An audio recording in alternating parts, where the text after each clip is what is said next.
Is an EV right for you? I'm Frugal Tesla Guy, and we're going to break down a couple of things for you to think about to help you decide.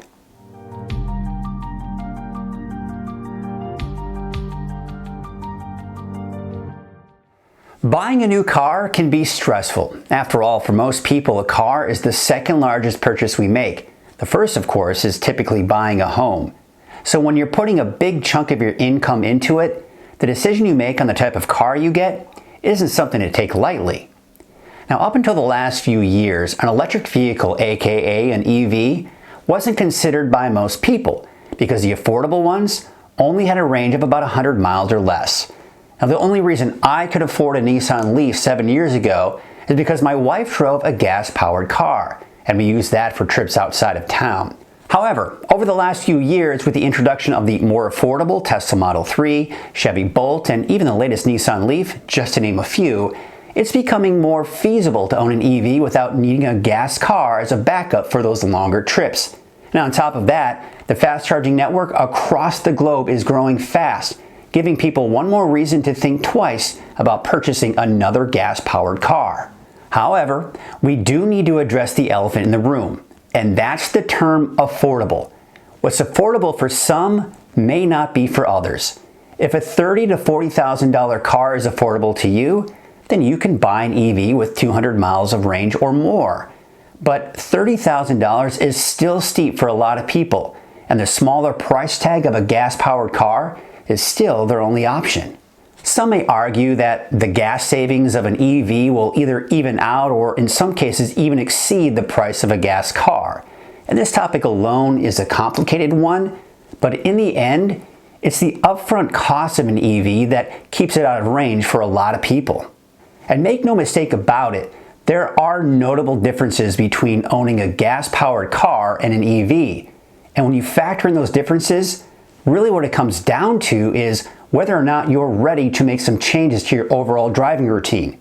And for most of us, that's a routine that we've had since we got our first driver's license.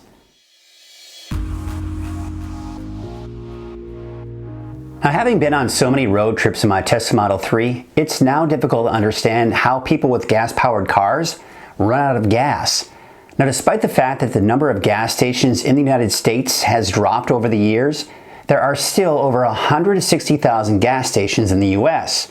Now compare that to 770 Tesla supercharging stations and 390 charging stations with CCS and CHAdeMO quick charging. So going back to the idea of driving routines, it's clear to see that planning a road trip in a gas car doesn't typically include stopping for fuel. When you realize you need gas, you're usually within 50 miles of a gas station, and when you find one, you stop for about 5 to 10 minutes and you're underway. However, when it comes to an EV, there is no realizing you need to charge the battery because planning a road trip in an EV includes knowing where all of the charging stations are and where you'll need to stop for charging. And those charging stops will usually be at the very least 15 minutes, and in some cases 45 minutes to an hour, depending on a wide variety of variables such as the charging rate of the station and the state of your battery.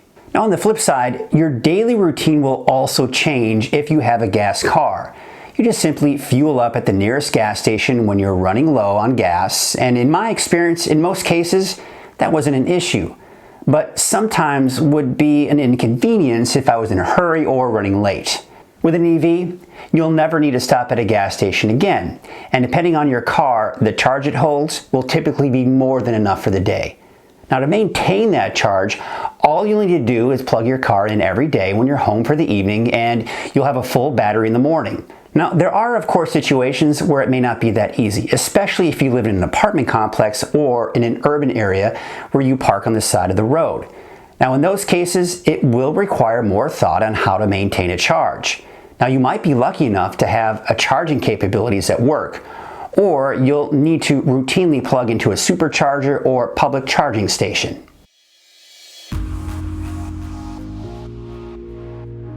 For anyone who drives a gas-powered car, you're all too familiar with the regular oil change every 5,000 miles on average.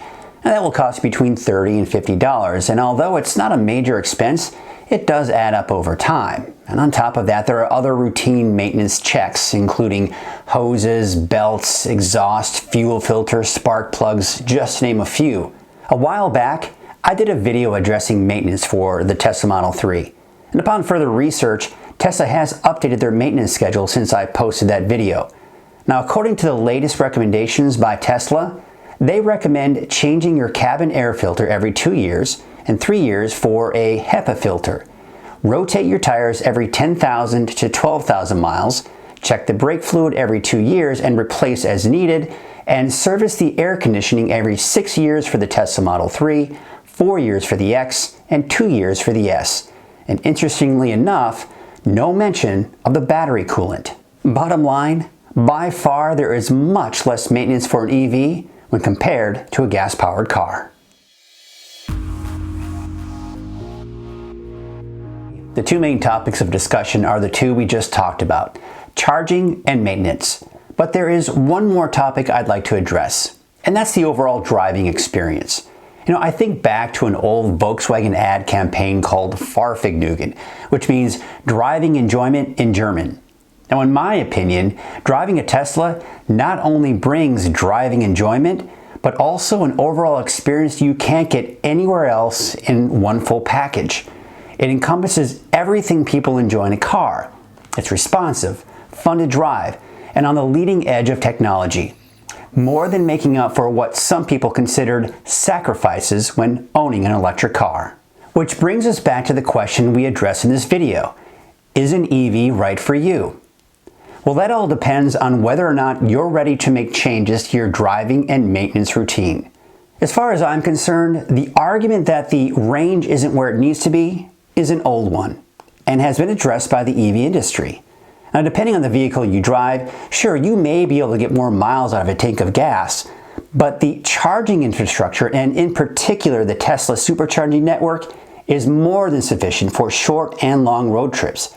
And it's been proven time and again over the years by myself and many other YouTubers.